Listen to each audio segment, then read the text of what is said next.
Hi friends, പുതിയൊരു സ്റ്റോറിയിലേക്ക് എല്ലാവർക്കും സ്വാഗതം.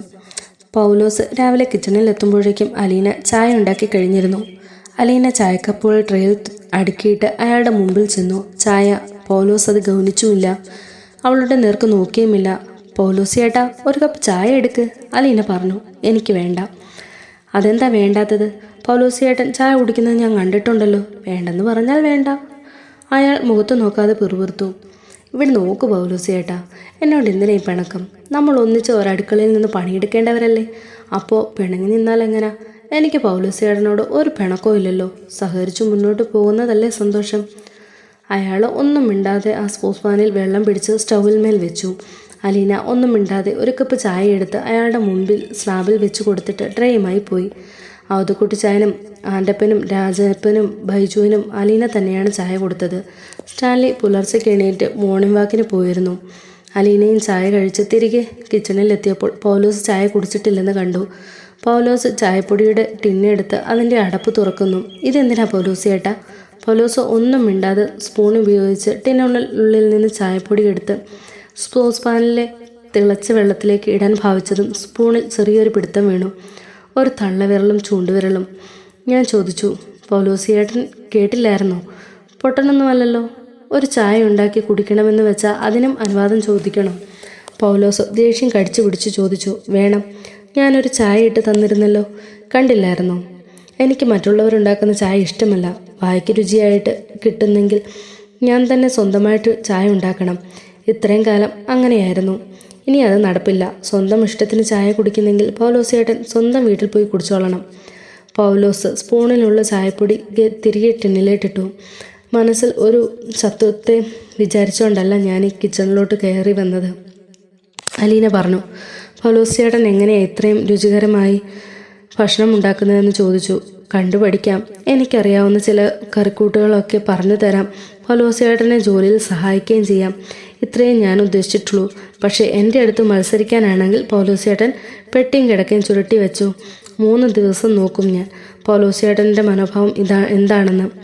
ശാന്തസ്വരത്തിലാണ് പറഞ്ഞതെങ്കിലും അതിൻ്റെ അർത്ഥം വ്യക്തമായിരുന്നു. അലീന കിച്ചണിൽ നിന്ന് പോയി കഴിഞ്ഞ ശേഷമാണ് പൗലോസ് ബൈജുവിൻ്റെയും രാജപ്പനെയും കണ്ട് സംസാരിച്ചു. ഇവിടുന്ന് പോകേണ്ടി വരുന്ന ലക്ഷണമാ, അയാൾ പറഞ്ഞു. ഒരു കാരണവശാലും പൗലോസ് ചേട്ടൻ പോകരുത്. ആ പെണ്ണിൻ്റെ അടുത്ത് എന്തിനാ വഴക്കിന് നിൽക്കുന്നേ? അവൾ എന്തെന്ന് വെച്ചാൽ ചെയ്യട്ടെ, ബൈജു ഉപദേശിച്ചു. മുതലാളിയുടെ ഭാര്യയോ മക്കളോ പറഞ്ഞാൽ എനിക്കൊരു പ്രശ്നമില്ലടാ. ഇതിങ്ങനെയാണോ? നമുക്കറിയില്ലല്ലോ മുതലാളിയുടെ ശരിക്കുള്ള മോളാണല്ലേ എന്ന്. കണ്ട അനാഥാലയത്തിലൊക്കെ ദരിദ്രവാസിയായിട്ട് ജീവിച്ചവളല്ലേ. കുറച്ചു കാലം എങ്ങാണ്ടെങ്ങാനും വീട്ടുജോലിക്കാരിയായിരുന്നു അത്രേ. എന്നിട്ടാ നമ്മുടെ അടുത്ത് പത്രാസ്. ആരാ അവള്? പൗലോസ് പകയോടെ പുലമ്പി. പൗലോസ് ചേട്ടൻ പൊയ്ക്കളയില്ലേ, മണ്ടത്തരമാത്, ബൈജു ഉപദേശിച്ചു. നീ വിളിച്ചു പറഞ്ഞിട്ട് ഒരു ഗുണവും ഉണ്ടായില്ലല്ലോടാ. അഞ്ജലിയെന്ന് പിന്നെ ആരെയും ഇങ്ങോട്ട് കണ്ടില്ലല്ലോ. അവർ വരും പൗലോസ് ചേട്ടാ, നോക്കിക്കോ. വരുമ്പോൾ ഒരു ബറ്റാലിയൻ പടയും ഇങ്ങ് വരും. അവളുടെ കുറ്റി പറിക്കാതെ അവരിവിടുന്ന് തിരിച്ചു പോവുകയില്ല. അതുകൊണ്ടാണ് ഞാനത് എങ്ങനെയെങ്കിലും ഇവിടെ പിടിച്ചു നിൽക്കാൻ പറഞ്ഞത്. ആൻ്റപ്പനും കൂടി നമ്മുടെ കൂടെ നിന്നാൽ മതിയായിരുന്നു. പൗലോസ് കുണ്ഠിതപ്പെട്ടു. അയാളെ നോക്കണ്ട, പൊങ്ങുന്ന വെള്ളത്തിന് മീതെ നിൽക്കുന്നവനാ രാജപ്പൻ പറഞ്ഞു. പൗലോസ് ചേട്ടൻ പോയി ഡ്രസ്സ് മാറി വാ, മാർക്കറ്റിൽ പോകണ്ടേ, ബൈജു പറഞ്ഞു. പൗലോസ് അടുക്കളയിലേക്ക് തിരിച്ചുപോയി. 7:30 മണിയോടെ ബൈജു ജീപ്പ് ഇറക്കി. സാധനങ്ങൾ വാങ്ങി അവർ തിരിച്ചെത്തിയപ്പോൾ 8:30 മണി. ജീപ്പിൽ നിന്ന് കിച്ചണിലേക്ക് സാധനം ഇറക്കുമ്പോൾ അലീന അങ്ങോട്ട് ചെന്നു. അരി, പച്ചക്കറി, പലവ്യഞ്ജനങ്ങൾ, മത്സ്യം, മാംസം തുടങ്ങിയവയെല്ലാം വാങ്ങിയിട്ടുണ്ട്. പൗലോസ് ചേട്ടാ, ഇതെല്ലാം രൊക്കം പൈസ കൊടുത്ത് വാങ്ങിക്കുകയാണോ അതോ ഓരോരോ കടകളിൽ പറ്റുവരവാണോ? മാസം തോറും ബില്ല് തീർക്കുക, പൗലോസ് അവളുടെ മുഖത്ത് നോക്കാതെ പറഞ്ഞു. ബില്ലെവിടെ കാണട്ടെ? ഇറച്ചിക്കടയിലും മീൻകടയിലുമൊക്കെ എവിടാ കുഞ്ഞ് ബില്ല്? പൗലോസ് പറഞ്ഞ രീതി കേട്ട് രാജപ്പനും ബൈജുവും ചിരിച്ചു. എന്നാലും തുണ്ടെങ്കിലും കുറിച്ചു തരുമല്ലോ. തുണ്ടല്ല കുഞ്ഞെ, പറ്റുബുക്കുണ്ട്, അതിലാ കുറിക്കുന്നത്. എവിടെ കുറിച്ച പറ്റുബുക്ക്? അത് കടയിലാ. അവരുടെ പറ്റുബുക്ക് നമുക്ക് തന്നുവിടില്ല. അപ്പോഴും ബൈജുവും രാജപ്പനും അടക്കി പിടിച്ചു ചിരിച്ചു. എന്തോ നാട ഇളിക്കുന്നേ? പൗലോസ് ചേട്ടൻ കപട ദേഷ്യത്തിൽ അവരോട് തട്ടിക്കയറി. അത് പൗലോസ് ചേട്ടൻ പറയുന്നത് മുഴുവൻ തമാശയാണെന്ന് അവർക്കറിയാവുന്നത് കൊണ്ടാണ്, അലീന പറഞ്ഞു. നമുക്ക് അക്കൗണ്ട് ബുക്കില്ല പൗലോസ് ചേട്ടാ. കടക്കാർക്ക് മാത്രമേ ഉള്ളൂ. നമുക്ക് നമുക്കുണ്ട്, എവിടെ കാണട്ടെ. പൗലോസേട്ടൻ അലമാരയ്ക്ക് മുകളിൽ നിന്ന് നീളം കൂടിയതും വീതി കുറഞ്ഞതുമായ ഒരു ബുക്ക് എടുത്ത് കാണിച്ചു. അലീന കൈ നീട്ടി അത് വാങ്ങിയിട്ട് തുറന്നു നോക്കി. താളുകൾ ഓടിച്ചു മറിച്ചു. ഇന്നത്തെ കണക്ക് എവിടെയാണ് എഴുതിയിരിക്കുന്നത്? ഇന്ന് ബുക്ക് കൊണ്ടുപോയില്ല, പൗലോസ് പറഞ്ഞു. അതെന്താ, മറന്നുപോയി? വാങ്ങിച്ച സാധനത്തിൻ്റെ കണക്ക് എഴുതണ്ടേ? അവർ കുറിച്ചു കഴിഞ്ഞ് ഒരൊറ്റ കൂടി എഴുതിയാലോ? ഏതാണ്ടൊക്കെ വാങ്ങിയെന്ന് എനിക്ക് ഓർമ്മയുണ്ട്. മറന്നു പോയാലോ? മറക്കുന്നതിന് മുമ്പ് ഞാൻ പറ്റുബുക്കിൽ കുറിപ്പിക്കും, നാളെ തന്നെ. ഇന്നലെ വല്ലതും വാങ്ങിച്ചിരുന്നോ? വാങ്ങിച്ചു. പറ്റുബുക്കിൽ കുറിപ്പിച്ചോ? ഇല്ല, മറന്നുപോയി.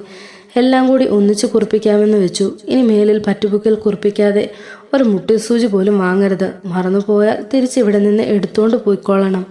3 പേരോടും കൂടിയാ പറയുന്നേ. അലീന 3 പേരെ മാറി മാറി നോക്കി. അപ്പോഴേക്കും അവധക്കുട്ടിച്ചായൻ അവിടേക്ക് വന്നു. എന്താ മോളെ ഇവിടെ? ഒന്നുമില്ല വലിയപ്പിച്ച, ഇവർ വാങ്ങിയ സാധനങ്ങളുടെ കണക്ക് ചോദിക്കുമായിരുന്നു. ഈ അരി എത്ര പൗലോസേട്ടാ? 50 കിലോ. പഞ്ചസാര 10. 1 മിനിറ്റ്, ഞാനിപ്പം വരാം. അലീന പോയി പേനയും കടലാസും എടുത്തുകൊണ്ട് വന്നു. ഓരോ ഐറ്റത്തിൻ്റെയും തൂക്കവും വിലയും കൃത്യമായി പറഞ്ഞു. പൗലോസേട്ടൻ ഓരോരോ സാധനങ്ങളുടെ തൂക്കവും വിലയും പറഞ്ഞു കൊടുത്തുകൊണ്ടിരുന്നു. അവധക്കുട്ടിച്ചായൻ ആകാംക്ഷയോടെ നോക്കി നിന്നു. എന്തോ കുഴപ്പമുണ്ടെന്ന് അലീന അത് കൈയോടെ പിടിച്ചുവെന്നും അയാൾ ഊഹിച്ചു. ബൈജുവിൻ്റെ മൊബൈൽ ഫോൺ ഓഫ് ചെയ്ത് വെച്ചിട്ട് ഇങ്ങോട്ട് വരൂ, അലീന ആവശ്യപ്പെട്ടു. അവൻ ഒന്നും മടിച്ചെങ്കിലും കൊടുക്കാതെ ഗത്യന്തരമില്ലായിരുന്നു. രാജപ്പൻ്റെയും പൗലോസിൻ്റെയും മൊബൈൽ അവൾ ഓഫ് ചെയ്ത് വാങ്ങി അരഭിത്തിയുടെ മീതെ വെച്ചു. ഈ സാധനങ്ങളെല്ലാം തിരിച്ച് ജീപ്പിലോട്ട് കയറ്റിക്കൂ. ഞാൻ പറയാതെ ഫോൺ എടുക്കരുത്. സാധനങ്ങളുടെ ലിസ്റ്റും വിലയും തൂക്കവും കുറിച്ച കടലാസുമായി അലീന വാതിൽ കടന്നുപോയി. വല്ല കള്ളത്തരം കാണിച്ചോടാ? അവധക്കുട്ടിച്ചാൻ 3 പേരെയും മാറി മാറി നോക്കി. ഞങ്ങളാരും കള്ളത്തരം കാണിച്ചില്ല. പറ്റുബുക്ക് മറന്നുപോയത് കൊണ്ട് കുറിപ്പിച്ചില്ല. അതിൻ്റെ പേരില്ല ഈ ഇളക്കം. നീ അവളോട് പറഞ്ഞ കണക്കെല്ലാം കൃത്യമാണോടാ? പിന്നല്ലാതെ, നുണ പറയേണ്ട കാര്യം എനിക്കെന്താ? അല്ലെങ്കിലും കടയിലെ പറ്റ് തീർക്കുന്നത് മുതലാളി നേരിട്ടല്ലേ. പക്ഷേ ഒരു സംഗതി നിങ്ങൾ ഓർത്തോ? ഒന്നും കാണാതെ അവൾ ഇങ്ങനെയൊന്നും ചെയ്യത്തില്ല. ഏതാനും മിനിറ്റുകൾക്കുള്ളിൽ അലീന ഡ്രസ് മാറിയെത്തി. രാജപ്പനും ബൈജുവും കൂടി സാധനങ്ങൾ തിരിച്ച് ജീപ്പിൽ കയറ്റി. നീ എന്തു ചെയ്യാൻ പോവാ മോളെ? വാങ്ങിച്ചെടുത്ത് കൊണ്ടുപോയി ഇതെല്ലാം തൂക്കി നോക്കണം. വല്യപ്പച്ച, അരി കണ്ടിട്ട് 50 കിലോ ഇല്ലെന്ന് തോന്നുന്നു. കടക്കാരി പറ്റിച്ചതാണോന്നറിയണ്ടേ? അരി 40 കിലോയേ ഉള്ളൂ, പൗലോസ് പറഞ്ഞു. 50 എന്നല്ലേ ആദ്യം പറഞ്ഞത്? 10 കിലോ എവിടെ പോയി? അത് മിനിഞ്ഞാന്ന് വാങ്ങിച്ചതാ, അതും കൂടി ചേർത്ത 50. മിനിഞ്ഞാന്ന് വാങ്ങിയത് പറ്റുബുക്കിൽ കുറിച്ചില്ലേ?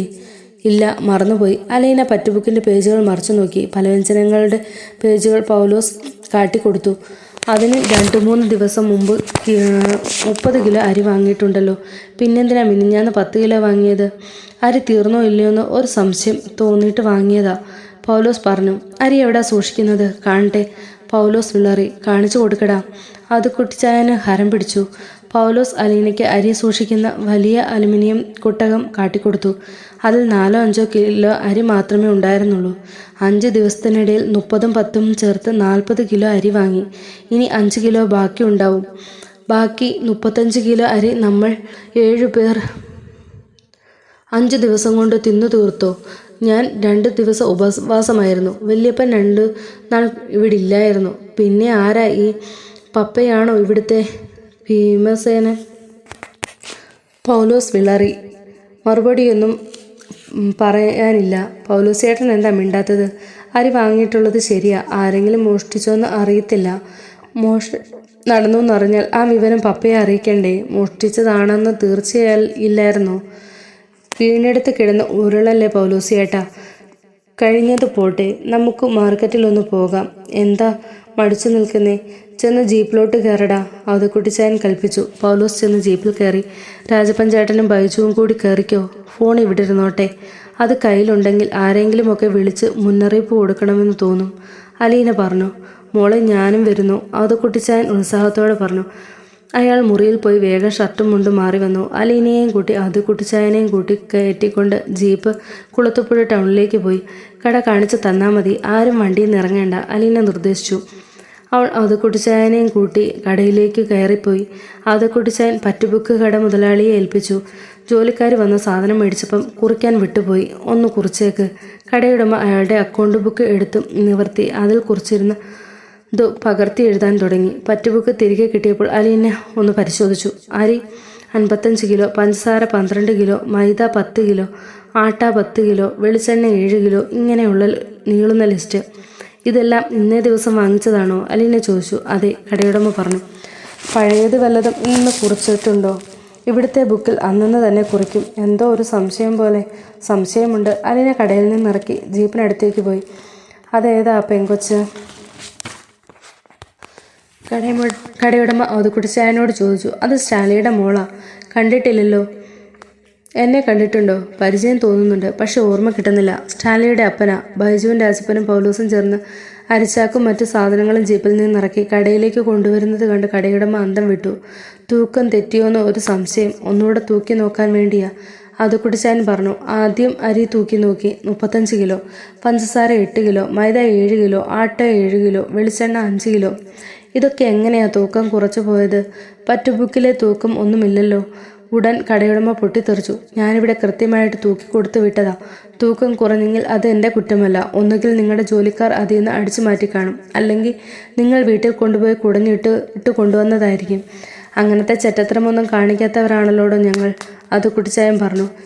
ഇവിടെ ഇതൊന്നും പറയണ്ട. സാധനം വാങ്ങിച്ചിട്ട് കുറവുണ്ടെങ്കിൽ അപ്പം തന്നെ അറിയിക്കണം. ഇത് പിന്നെ 12 കൊല്ലം കഴിഞ്ഞു പോയോടാ. അരമണിക്കൂർ മുമ്പല്ലേ വാങ്ങിച്ചത്. അത് കുട്ടിച്ചായനെ ദേഷ്യം പിടിച്ചു. ഇതിനിടയിൽ അലീന അടുത്തൊരു പലവ്യഞ്ജനക്കടയിൽ കയറി സാധനങ്ങളുടെ വില തിരക്കി. തിരിച്ചു വന്ന് അവൾ ആദ്യത്തെ കടയുടമയോട് പറഞ്ഞു. മറ്റു കടയിലുള്ളതിനേക്കാൾ 10% വില കൂട്ടിയാണ് നിങ്ങൾ ബില്ലിട്ടിരിക്കുന്നത്. ഞാൻ ഈ വിലയ്ക്കാണ് വിൽക്കുന്നത്. അതിന് മനസ്സുള്ളവർ വാങ്ങിച്ചാൽ മതി. പുണ്യത്തിനല്ല ഞാൻ കച്ചവടം ചെയ്യുന്നത്. ഇതിൻ്റെ പേര് കച്ചവടമെന്നല്ല, കപടമെന്ന, അലീന പറഞ്ഞു. എൻ്റെ പപ്പയോട് പറഞ്ഞാൽ നിങ്ങളുടെ കള്ളത്തരമൊക്കെ പൊളിക്കാൻ പറ്റുമെന്ന് എനിക്കറിയാം. കള്ളക്കണക്ക് എഴുതിയതിനു ചിലപ്പോൾ പോലീസിനോട് സമാധാനം പറയേണ്ടി വരും. ഇതൊന്നും അറിയാൻ വയ്യാഞ്ഞിട്ടല്ല, വേണ്ടാന്ന് വെച്ച് പോവുക. കടയുടമ ശബ്ദിച്ചില്ല. അലീന അത് കുട്ടിച്ചായനെയും കൂട്ടി ജീപ്പിനടുത്തെത്തി. സാധനങ്ങളെല്ലാം എടുപ്പിച്ചു ജീപ്പിനുള്ളിലാക്കി. പൗലോസിയേട്ട, ഇറച്ചിക്കടയിലും മീൻകടയിലും പച്ചക്കറിക്കടയിലും ഞാൻ പോയി നോക്കണോ? അലീന ചോദിച്ചു. പൗലോസിയേട്ട മിണ്ടിയില്ല. തിരിച്ചു പോകാം, അലീന പറഞ്ഞു. ഇതും കൂടി തൂക്കി നോക്കട്ടെ മോളെ. വിലയും ചോദിക്കണ്ടേ? അത് കുട്ടിച്ചാൻ വിടാൻ ഭാവമില്ല. വേണ്ട വല്യപ്പച്ച, നമുക്ക് കാര്യം മനസ്സിലായല്ലോ. ജീപ്പ് തിരികെ ബംഗ്ലാവിലെത്തി. സാധനങ്ങളെല്ലാം ഇറക്കി. പാതി ചത്ത പോലെ നിൽക്കുന്ന പൗലോസിയേട്ടനും ബൈജുവും രാജപ്പനും കടക്കാരമായിട്ടുള്ള ഒത്തുകളിയല്ലായിരുന്നു എല്ലാം. അലീന അവരെ ഓരോരുത്തരെയും മാറി മാറി നോക്കി. ആരും മിണ്ടുന്നില്ല. പൗലോസിയേട്ടൻ പറ, എങ്ങനെയാ നിങ്ങളിത് പങ്കിടാറ്? കടക്കാർക്ക് എത്ര കിട്ടും? നിങ്ങൾക്ക് എത്ര കിട്ടും? പൗലോസ് തല താഴ്ത്തി. അലീന മാറിൽ കൈകൾ കെട്ടി. എൻ്റെ പപ്പയുടെ മുതൽ കൊള്ളയടിച്ച് വീതം വെച്ച് എങ്ങനെയാണെന്നാ ചോദിച്ചത്. അവളുടെ ഒച്ച ഉയർന്നു. അതോ പപ്പ തന്നെ നേരിട്ട് ചോദിക്കണോ? മൂന്നിലൊന്ന് കടക്കാർക്ക്, ബാക്കി ഞങ്ങൾക്ക്, ബൈജു പെട്ടെന്ന് പറഞ്ഞു. നിങ്ങളുടെ വീതം ആരാ തരിക? കടക്കാർ തരും. ഒരാൾക്ക് എത്ര രൂപ വീതം കിട്ടും ഒരു മാസം? പറയുന്നത് സത്യമായിരിക്കണം. എനിക്കൊരു കണക്കുണ്ട്. രാജപ്പനോടാണ് ചോദ്യം. 3-4-5 രൂപ കിട്ടും, രാജപ്പൻ വെളിപ്പെടുത്തി. അതെന്തു കണക്കാ? എന്നാൽ പിന്നെ 3-4-5-6-7 രൂപ കിട്ടും എന്നൊക്കെ പറഞ്ഞൂടെ? മാസം ഒരു 15,000 രൂപ കിട്ടും. അത് ഞങ്ങൾ പങ്കിട്ടെടുക്കും. ഞങ്ങളെന്ന് പറഞ്ഞ ആരൊക്കെയാണ്? ഞാനും പൗലോസേട്ടനും രാജപ്പനും, ബൈജു പറഞ്ഞു. ആൻ്റപ്പൻ ചേട്ടന് ഇതിൽ പങ്കൊന്നുമില്ലേ? വല്ലപ്പോഴും ഒരു പൈൻറ്റ് വാങ്ങിക്കൊടുക്കും. പൈൻറ്റ് എന്ന് വെച്ചാൽ എന്താ? അരക്കുപ്പി ബ്രാൻഡി. കണ്ടാലും കണ്ടില്ലെന്ന് ഭാവിച്ച് കണ്ണടയ്ക്കുന്നതിന്. പൗലോസിയേട്ടന് എൻ്റെ അപ്പനാകാനുള്ള പ്രായമുണ്ട്. എന്നാലും ഇതുവരെ നടത്തിയ പ്രകടനം വെച്ച് നോക്കുമ്പോൾ ചോദിക്കാതിരിക്കാൻ പറ്റുന്നില്ല. ഇതൊക്കെ ശുദ്ധ തെമ്മാടിത്തരമല്ലേ പൗലോസിയേട്ടാ? എങ്ങനെ പപ്പാടെ മുതൽ നശിപ്പിക്കാമെന്നുള്ള ഗവേഷണമല്ലേ ഈ അടുക്കളയിൽ നടന്നുകൊണ്ടിരുന്നത്? എന്നിട്ടത് ചോദ്യം ചെയ്തപ്പോൾ എന്നോട് ദേഷ്യം. അരിയും തിന്ന് ആശാരിച്ചയും കടിച്ചിട്ട് പിന്നെയും പട്ടിക്ക് മുറുമുറുപ്പെന്ന് പറഞ്ഞ് കേട്ടിട്ടേ ഉള്ളൂ. അതോക്കുട്ടിച്ചാൻ അല്പം മാറി നിന്നു. രംഗം കാണുകയാണ്. അലീനയിൽ തന്നെയാണ് അയാളുടെ ശ്രദ്ധ. അവരെ കൈകാര്യം ചെയ്യുന്ന രീതി അയാൾക്ക് കണ്ടിട്ടും മതി വരുന്നില്ല. കഴിഞ്ഞതൊക്കെ പോട്ടെ, ഇനി ഇതൊന്നും ആവർത്തിക്കരുത്. ബൈജുവിന് പെട്രോളും ഡീസലും റിപ്പയർമെൻറ്റും ഒക്കെയാണ്. മാസപ്പടി എത്ര രൂപ കിട്ടും? അതും കൂടി ചേർത്താ പറഞ്ഞത്. അവൻ അവളുടെ മുഖത്ത് നോക്കാതെ പറഞ്ഞു. ഇനി മുതൽ പെട്രോൾ ബില്ലും ഓടിയ കിലോമീറ്ററും പോയ സ്ഥലവും കൃത്യമായിട്ട് കുറിച്ച് എന്നെ കാണിക്കണം. കള്ളത്തരമൊന്നും ഇനി പറ്റില്ല. ശമ്പളം കുറവാണെങ്കിൽ ചോദിച്ചു വാങ്ങിക്കൊള്ളണം. ഞാനും വേണമെങ്കിൽ പപ്പയുടെ അടുത്ത് റെക്കമെൻഡ് ചെയ്യാം. ഇതൊന്നും സമ്മതമല്ലെന്നുണ്ടെങ്കിൽ ഇന്നു തന്നെ കണക്ക് തീർത്ത് ബാക്കി ശമ്പളം വാങ്ങി പോകേണ്ടവർക്ക് പോകാം. അലീന പറഞ്ഞവസാനിപ്പിച്ചു. തിരികെ മുറിയിലെത്തിയിട്ട് അവൾ ആൻ്റപ്പനെ വിളിച്ചു. ആൻ്റപ്പൻ അവളുടെ മുന്നിലെത്തി. ആൻ്റപ്പൻ ചേട്ടൻ ഒന്ന് കണ്ണടച്ചേ. അലീന പറഞ്ഞു. എന്തിന്? കണ്ണടയ്ക്ക് പറയാം. അയാൾ കണ്ണടച്ചു. ഇനി കണ്ണു തുറക്ക്. ആൻ്റപ്പൻ അനുസരിച്ചു. അലീന 200 രൂപയിൽ അയാളുടെ കയ്യിൽ വെച്ചു കൊടുത്തു. ഇതെന്തിനാ? ആൻ്റപ്പൻ ചേട്ടൻ കണ്ണു മിഴിച്ചു. പൈൻറ്റ് മേടിക്കാൻ. പലതും കണ്ടിട്ടും കാണാത്ത മട്ടിൽ കണ്ണടയ്ക്കുന്നതിന് പൗലോസേട്ടന് കൂട്ടുകാരെ ഇടയ്ക്കിടയ്ക്ക് പൈൻറ്റ് മേടിച്ച് തരാറുണ്ടല്ലോ ഇല്ലേ? ആൻ്റപ്പൻ ചേട്ടൻ ഒറ്റ നിമിഷം കൊണ്ട് വിളറി വെളുത്തു. പൈൻറ്റിൻ്റെ വില എനിക്ക് കൃത്യമായിട്ടറിയില്ല. തിരിഞ്ഞില്ലെങ്കിൽ എൻ്റെ അടുത്ത് വന്ന് കണ്ണടച്ചാൽ മതി. ഒരിക്കലും അവരോട് വാങ്ങിക്കരുത്. ആൻ്റപ്പൻ ചേട്ടൻ്റെ സപ്തനാഡികളും തളർന്നുപോയി. എൻ്റെ കുഞ്ഞ്, മനഃപൂർവ്വമല്ല. അവർ നിർബന്ധിച്ച്. വേണ്ട, വിശദീകരണം ഒന്നും വേണ്ട. കേണൽ സാബിനോട് പറയല്ലേ കുഞ്ഞ്. പിന്നെ ഞാൻ ജീവിച്ചിരിക്കത്തില്ല. എനിക്കൊരു തെറ്റ് പറ്റിപ്പോയി. ആൻ്റപ്പൻ ചേട്ടൻ എങ്ങനെ തോന്നി എൻ്റെ പപ്പയുടെ ഇങ്ങനെ ചെയ്യാൻ? ആൻ്റപ്പൻ ചേട്ടന് എന്തൊരു വിശ്വാസമാണ് പപ്പയ്ക്ക്. പപ്പയുടെ വലം കൈയല്ലായിരുന്നോ ആൻ്റപ്പൻ ചേട്ടൻ? എന്നിട്ടും പപ്പയെ പറ്റിക്കാൻ കൂട്ടുനിന്നല്ലോ. കഷ്ടം. വിശ്വസിക്കണവരെ എങ്ങനെ ചതിക്കരുത് കേട്ടോ. അതിനേക്കാൾ വലിയ പാപമൊന്നുമില്ല. ഞാൻ അത്രേ പറയുന്നുള്ളൂ. ആൻ്റപ്പൻ്റെ കണ്ണുകൾ നിറഞ്ഞൊഴുകി. പൊയ്ക്കോ, ഞാൻ ആരോടും പറയണില്ല. ആൻ്റപ്പൻ കണ്ണു തുടച്ചുകൊണ്ട് ഇറങ്ങിപ്പോയി. പിന്നീട് അവതക്കുട്ടിച്ചായൻ അലീനയോട് ചോദിച്ചു. ലാലിച്ചനോട് പറയണ്ടേ മോളെ, അവന്മാർ കാണിച്ച തട്ടിപ്പും വെട്ടിപ്പും? വേണ്ട വല്യപ്പച്ച, നമ്മൾ ഒരു തവണ ക്ഷമിക്കണം. ഇതൊക്കെ ക്ഷമിക്കാൻ ഉള്ളാവോ? തെറ്റ് ചെയ്തവർ മാത്രമല്ലല്ലോ വല്യപ്പച്ച കുറ്റക്കാരൻ. തെറ്റ് ചെയ്യാനുള്ള സാഹചര്യം ഉണ്ടാക്കിയവരും കുറ്റക്കാരാണ്. പണ്ടാരപ്പെട്ടി തുറന്നു വെച്ചിരുന്നോ ഭഗവാന് കൈയിട്ട് വാരുമെന്നല്ലേ ചൊല്ല്? അലീന പുഞ്ചിരിയോടെ പറഞ്ഞു. അവതക്കുട്ടിച്ചാൻ വിസ്മയത്തോടെ അവളുടെ മുഖത്തേക്ക് നോക്കിയിരുന്നു. ലാലിച്ചൻ്റെ തോട്ടത്തിൽ നല്ല വെട്ടിപ്പ് നടക്കുന്നുണ്ടായിരിക്കും. അയാൾ പറഞ്ഞു. അതും നമുക്ക് പിടിക്കാം. പതുക്കെ മതി.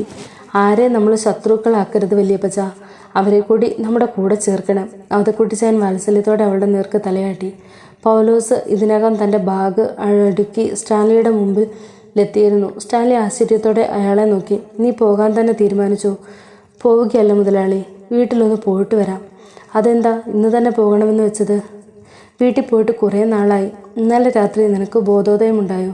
എനിക്കൊരു 5000 രൂപ വേണമായിരുന്നു. പൗലോസ് തലചൊറിഞ്ഞു. സ്റ്റാൻലി രൂപ എടുത്തു കൊടുത്തു. പൗലോസ് ബൈജുവിൻ്റെയും ആൻ്റപ്പൻ്റെയും അടുത്ത് ചെന്നു. മുതലാളി അറിഞ്ഞോ സംഭവം വല്ലതും? ബൈജു ആകാംക്ഷയോട് ചോദിച്ചു. ഇല്ല, ഇതുവരെ അറിഞ്ഞിട്ടില്ല. പൗലോസ് ചേട്ടൻ പോയിട്ട് വരുമോ? ബൈജു ചോദിച്ചു. എൻ്റെ പട്ടി പോലും വരത്തില്ല. എൻ്റെ വില എന്താണെന്ന് അവൾ അറിയാൻ പോകുന്നതേ ഉള്ളൂ. മുതലാളിയുടെ അടുത്ത് പറഞ്ഞു പോവാണെന്ന്. പോയിട്ട് വരാമെന്നാണ് പറഞ്ഞത്. പൗലോസ് ചേട്ടൻ രക്ഷപ്പെട്ടു. ഞങ്ങളുടെ കാര്യമാണ് കഷ്ടം. മുതലാളി എപ്പോഴാണ് വിളിച്ച് ചോദ്യം ചെയ്തതെന്ന് അറിയത്തില്ല. ബൈജു പറഞ്ഞു. ഇട്ടിട്ട് പോടാ. നിന്നെപ്പോലെ മിടുക്കരായ ഒരു ഡ്രൈവർക്ക് വേറെ ജോലി കിട്ടാത്തതുപോലെ. അതുപോലെ തന്നെ രാജപ്പനെ ഈ പട്ടികളെ താലോലിക്കേണ്ട വല്ല കാര്യമുണ്ടോ? കിളയ്ക്കാൻ പോയാൽ 200 രൂപ കിട്ടത്തില്ലേ? ഞാനിതാ പോവുകയാണ്. ഇനി നമ്മൾ തമ്മിൽ കണ്ടാലായി, കണ്ടില്ലെങ്കിലായി. പൗലോസ് കാലുകൾ നീട്ടിവെച്ച് നടന്നു. 4 മണി കഴിഞ്ഞ നേരം. വാഹനങ്ങളുടെ ഇരമ്പൽ കേട്ട് അവതക്കുട്ടിച്ചായൻ ജനാലക്കെട്ടിലേക്ക് വകഞ്ഞു മാറ്റി നോക്കി.